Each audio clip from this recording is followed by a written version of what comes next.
Assalamualaikum warahmatullahi wabarakatuh. Perkenalkan, nama saya Farhan Raffi Pasha Hendrajaya dengan NIM 2410911210024, mahasiswa kedokteran Universitas Lambung Mangkurat angkatan 2024. Di sini saya akan menjelaskan materi anatomi, yaitu anatomi permukaan yang telah disampaikan oleh Dr. Abdullah Oski Iliandri, Magister Kesehatan. Sebelum kita mempelajari anatomi permukaan, kita harus mengetahui dulu apa itu definisi anatomi. Anatomi itu berasal dari kata ana dan tomi. Ana yang berarti habis atau ke atas, tomi yang berarti memotong. Jadi secara umum definisi anatomi adalah ilmu yang mempelajari struktur tubuh dengan cara menguraikan struktur tubuh menjadi bagian yang lebih kecil sampai ke bagian yang paling kecil. Lanjut, kita akan mempelajari bidang dan arah pada istilah-istilah anatomi. Pertama ada superior. Superior ini berarti lebih dekat dengan kepala. Jadi bagian atas tubuh seperti dada, leher, dan yang lainnya yang dekat dengan kepala. Itu disebut dengan bidang superior. Kemudian ada lawannya, yaitu inferior. Inferior ini berarti bagian bawah, yang berarti lebih dekat dengan kaki. Jadi bagian bawah tubuh itu bisa disebut bagian inferior karena lebih dekat dengan kaki. Lalu ada anterior. Anterior ini berarti bagian depan tubuh, bagian-bagian yang terlihat dari depan tubuh, seperti dada atau perut yang terlihat dari depan. Kemudian ada posterior atau dorsal yang berada di bagian belakang, seperti punggung dan pantat dan yang lainnya. Itu disebut bidang posterior. Lalu ada eh, garis yang membelah tubuh. Yang pertama ada bidang sagital. Bidang sagital ini garis yang membelah tubuh menjadi dua bagian, yaitu bagian kanan dan bagian kiri. Jadi bagian kanan tubuh dan kiri tubuh dibelah, itu disebut bidang sagital. Lalu ada garis yang membelah yang tegak lurus dengan bidang sagital, yaitu bidang frontal. Bidang frontal ini membagi tubuh menjadi bagian depan dan bagian belakang. Bisa kita lihat ada garisnya di sini. Ini membelah bagian depan tubuh dan bagian belakang tubuh. Lalu ada bidang transversal atau horizontal yang membelah bagian tubuh dari bagian atas dan bagian bawah. Jadi bisa dilihat garisnya di sini, dia membelah bagian atas dan bagian bawah tubuh. Lanjut, kita akan mempelajari anatomi secara umum. Di sini bisa kita lihat ada kaput atau kepala, kolum, leher yang akan kita pelajari, toraks bagian dada, abdomen, abdomen itu perut yang akan kita pelajari, pelvis. Lalu kita pindah ke brachium yang berarti lengan atas. Lalu ada artebrachium yang bagian sini, itu bagian lengan bawah. Lalu ada manus berarti bagian tangan. Lalu ada femur, ada tulang paha atau tungkai atas. Lalu ada crus berarti tungkai bawah, dan ada pes yang berarti bagian kaki. Nah, di sini bisa dilihat sebelah kanan ada gambar anatomi yang dilihat secara dorsal atau dilihat dari belakang. Kemudian kita lanjut ke kepala. Kepala ini ada banyak organ yang ada di dalamnya. Yang pertama kita akan membahas rambut terlebih dahulu. Rambut ini berbentuk seperti bulu-bulu atau helaian yang terbentuk dari keratin yang mengalami kornifikasi atau penandukan. Dan rambut ini berfungsi sebagai uh, melindungi kulit kepala dengan kontak langsung dari matahari. Juga bisa berfungsi untuk mengalirkan keringat dari atas ke samping sehingga tidak langsung ke depan. Rambut ini tidak hanya ada di bagian kepala, tapi dia juga ada di alis, ada di ketiak, atau di alat kemaluan atau alat reproduksi. Nah, alis ini sama seperti rambut berfungsi untuk melindungi mata dari keringat yang jatuh dari atas dan mengalirkannya ke samping sehingga mata itu tidak kena keringat, karena kalau kena keringat itu pasti akan perih. Kemudian rambut pada ketiak atau bulu ketiak berfungsi untuk menghindari gesekan-gesekan yang terjadi di ketiak, karena setiap hari kita itu pasti ketiak kita berdempet dan mengalami gesekan, sehingga bulu tersebut berfungsi untuk mengurangi gesekan-gesekan yang terjadi agar kulit tidak mengalami iritasi atau gatal dan lainnya. Lalu ada bulu atau rambut pada bagian alat reproduksi. Nah, itu berfungsi untuk mengatur suhu pada alat kelamin dan berfungsi juga untuk mengurangi gesekan yang terjadi saat kita melakukan hubungan seksual. Lanjut, kita akan ke bagian hidung. Hidung ini terbuat dari tulang kartilago atau tulang rawan yang berfungsi agar tidak mudah patah atau memudahkan juga kita untuk tidur karena kita tidur kadang menyamping dan itu eh, menekan hidung sehingga tulang ini menjadi lebih fleksibel karena kalau tulangnya keras kita akan susah tidur. Kemudian kenapa hidung berbentuk seperti ini agar aerodinamis?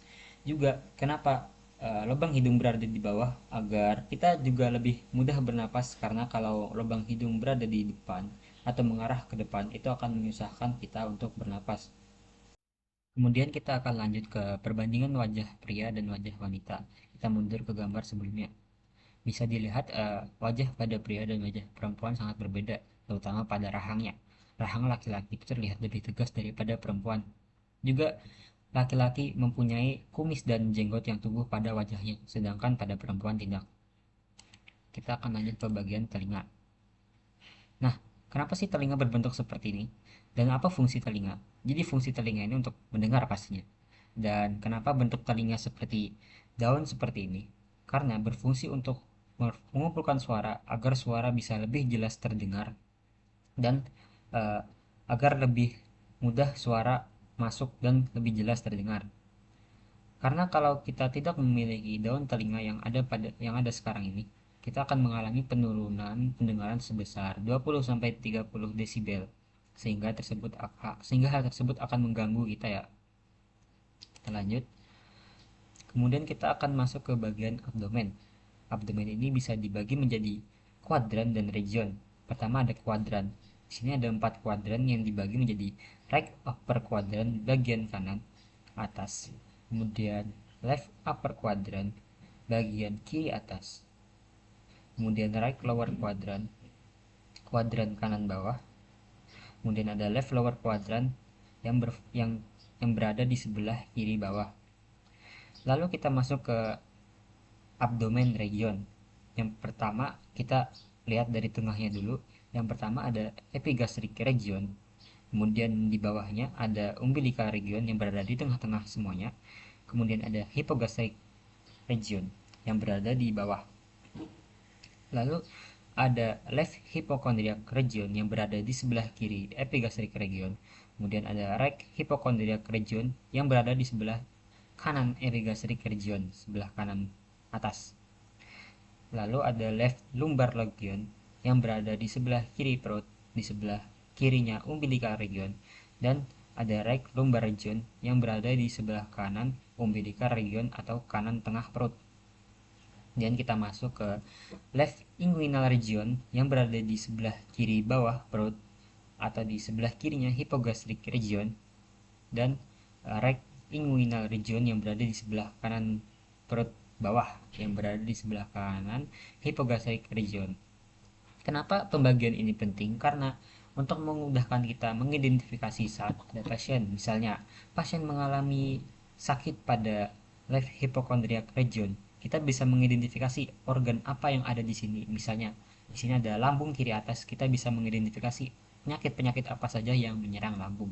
Jadi hal tersebut sangat memudahkan bagi kita untuk mengidentifikasi penyakit apa saja yang bisa menyerang pasien dan kita bisa mengkerucutkan penyakit-penyakit tersebut sehingga kita bisa mendapat hasil yang maksimal atau hasil yang benar pada saat pemeriksaan. Kemudian kita masuk ke jantung. Sebelum kita masuk ke jantung, kita harus tahu dulu di sini itu ada atrium kanan, di sini ada ventrikel kanan, di sini ada atrium kiri, dan di sini ada ventrikel kiri. Nah, kita harus tahu juga arteri dan vena. Vena ini berfungsi untuk memasukkan darah ke jantung. Arteri ini berfungsi untuk mengedarkan darah ke seluruh tubuh atau keluar dari jantung. Lalu ada arteri pulmonalis. arteri pulmonalis ini berfungsi untuk mengalirkan darah kotor ke paru-paru. Kemudian ada vena pulmonalis yang berfungsi untuk mengembalikan darah bersih dari paru-paru ke jantung. Nah, jadi kita mulai perjalanannya. Perjalanan pertama, vena mengalirkan darah ke atrium kanan. Atrium kanan ini berfungsi untuk menerima darah dari seluruh tubuh. Kemudian atrium kanan mengalirkan darah ke ventrikel kanan melalui katup, katup yang disebut valva tricupidalis atau katup tricuspidalis. Kemudian ventrikel kanan uh, menuju ke arah paru-paru melalui arteri pulmonalis. Bisa dilihat sini ada arteri pulmonalis menuju paru-paru membawa darah kotor. Kemudian paru-paru mengganti darah tersebut menjadi darah bersih.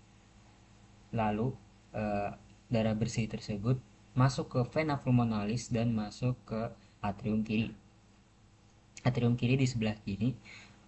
Lalu atrium kiri menyalirkan darah ke ventrikel kiri melalui katup. Katupnya ada valva mitralis atau katup mitralis. Kemudian atrium atrium ventrikel kiri, maaf guys. Kemudian ventrikel kiri mengalirkan darah ke seluruh tubuh melalui aorta. Jadi atrium ini berfungsi untuk menerima darah dan ventrikel ini berfungsi untuk memompa darah. Mau memompa darah ke paru-paru atau memompa darah ke seluruh tubuh.